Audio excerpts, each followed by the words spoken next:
Welcome back. Let us talk about Metasploit framework. We already mentioned that we will use this tool a lot to exploit different targets and their vulnerabilities. But there are a few things we need to learn first about it before we get to use it. Remember when I told you that Metasploit framework offers us thousands of exploits that we can use for Windows, macOS or Linux? While that is true, Metasploit offers us a whole lot more things that we can use besides the exploits. Matter of fact, exploits are just one of 7 modules that we can get with Metasploit. Besides them, we also get payloads, auxiliary modules, encoders, evasion modules, NOPs, and post-exploitation modules. If you are new to all of this, you probably have no idea what each of them are. Don't worry, we will explain it right now. First, to navigate to the Metasploit framework directory, we can type cd/user/share and then Metasploit-framework. You can just type meta and then tab it to autocomplete it. If I press here enter, and if I type ls right here in the Metasploit framework directory, we're going to see quite a few things. One of the most important things right here is this MSF console. And this is an executable file. This is our program. If we wanted to run Metasploit, we would just type MSF console in the terminal and it would open the Metasploit framework. The MSF Venom is also very important. This is a tool that we will use to generate a payload or a shell that we use to control the target machine with. But for this video, what we want to explain is this modules directory. If we change to that directory, so cd modules, and I type ls here, we will see those 7 modules that I mentioned. Let's talk about each one of them a little bit. We're already familiar with exploits, right? Let's go to that directory first. So cd exploits. And just to remind ourselves that an exploit module or program executes a sequence of commands to target a specific vulnerability in a system or application. It takes advantage of that vulnerability in order to provide us an access to that machine. There are a few different types of exploits, such as for example buffer overflow, code injection, web application exploits. But what is also important to mention right here regarding Metasploit is that once we type ls inside of this exploits directory, you will see these exploits are split into different groups. We got Windows exploits, OS X exploits, Linux exploits, Firefox exploits, and many others as well. And if we go to any of them, for example, let's go to Windows exploits, and I type ls right here, we will get even more division of exploits. All of the Windows exploits that we have are divided into a bunch of other submodules such as FTP, firewall, SMTP, SMB, and others. And all of them contain exploits for those specific things. If we navigate to, for example, HTTP Windows exploits, so let's go there. And I clear the screen, type ls right here.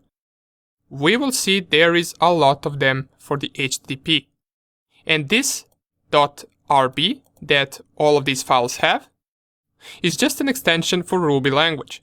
All of the exploits in Metasploit framework are coded inside of our Ruby language. And each one of these programs right here exploits a different vulnerability.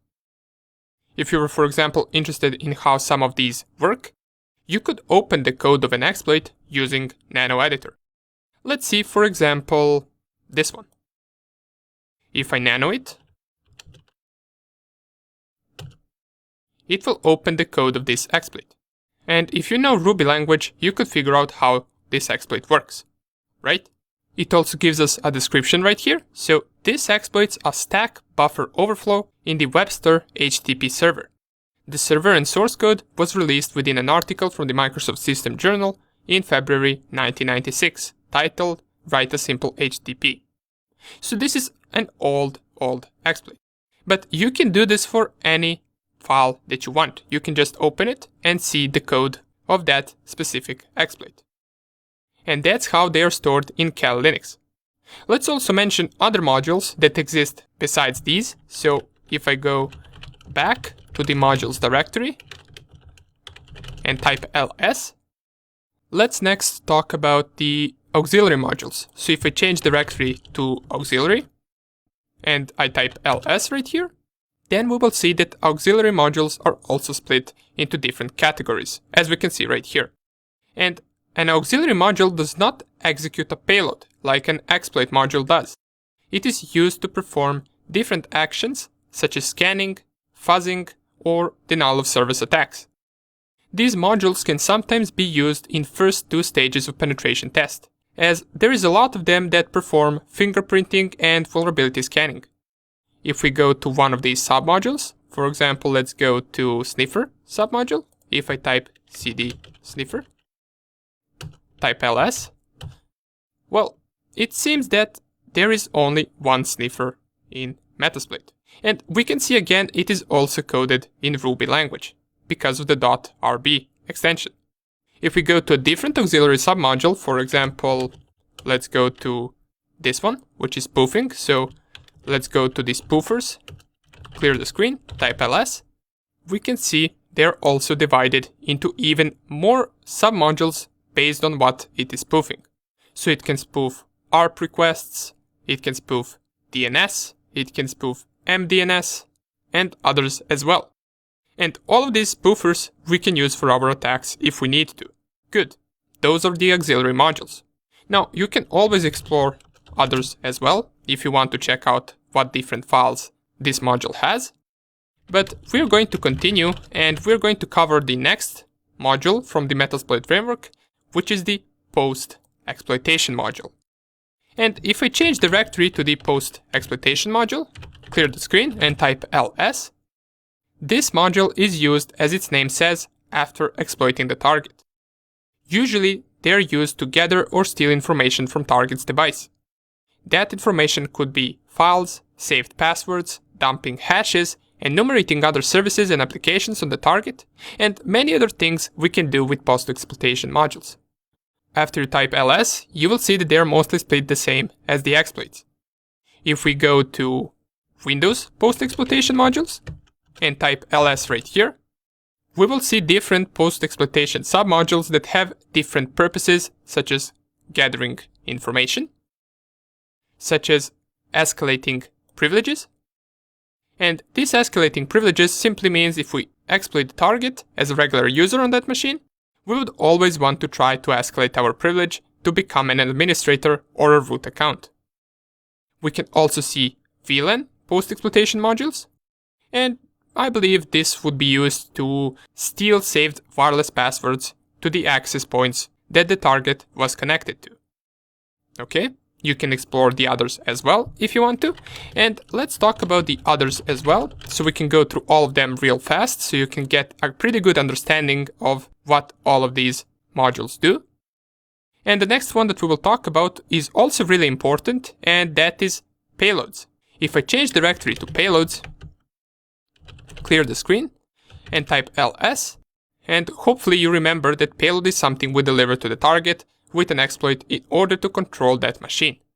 And in this payloads directory, we can see it is split in three different subdirectories: singles, stagers, and stages. What does this even mean? Well, singles are payloads that are completely standalone. A single payload can be something as simple as adding a user to the target system or running some other application. Stagers set up a network connection between the attacker and victim and are designed to be small and reliable. And lastly, stages are payload components that are downloaded by stagers modules. These payload stages can provide us with advanced features with no size limits, such as, for example, different command shells or meterpreter shells. And meterpreter is something that we mentioned for the first time. Meterpreter shell is also something that we will use a lot. It is similar to the command shell, but with a bunch of other options as well besides executing commands. We can download files, upload files, record microphone conversation, run webcams on target machine, take screenshots of their desktop, and many other things we can do with the meterpreter. So once we are exploiting a target, Meterpreter is usually what we want to run on that target after an exploit. If I go to stagers directory right here, so cd stagers, clear the screen, type ls, and if I, for example, go to Windows stagers, type ls, here we can see different ways of establishing connection. Remember when we talked about two different types of shells in the last video? Well, here they are. Here we can establish a connection either by binding to a port or by listening and creating a reverse shell connection. They are further divided into, for example, reverse HTTP, reverse UDP, and reverse TCP. And out of all of these that we have right here, we will almost always use reverse TCP. So for now we know that two main things we will combine in a payload is reverse TCP connection and a Meterpreter shell, because that two combined give us much more options to do with the target. Okay, great. Now, if you don't understand some of this, don't worry once again.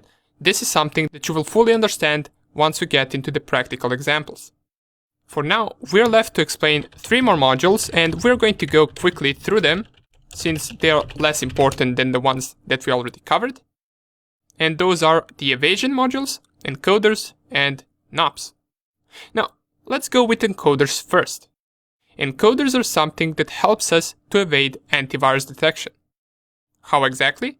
Well, even though we call our payload a shell or a Meterpreter, what it is to antiviruses and other people, it is just a simple malware or Trojan or a virus.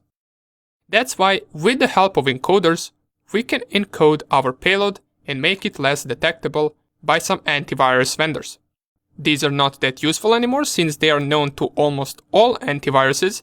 They can, however, help us bypass some of them. And evasion modules do pretty much the same thing.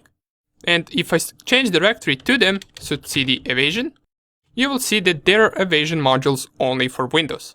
And they are used to bypass Windows Defender. If I change my directory right here, type ls, we will see different Windows Defender files that we use in order to bypass the Windows Defender. However, since Windows Defender recently got an update, I believe many of these don't work anymore.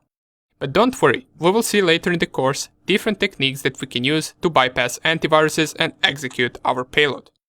And the last thing that we got are NOPs. NOPs can be a little bit hard to understand.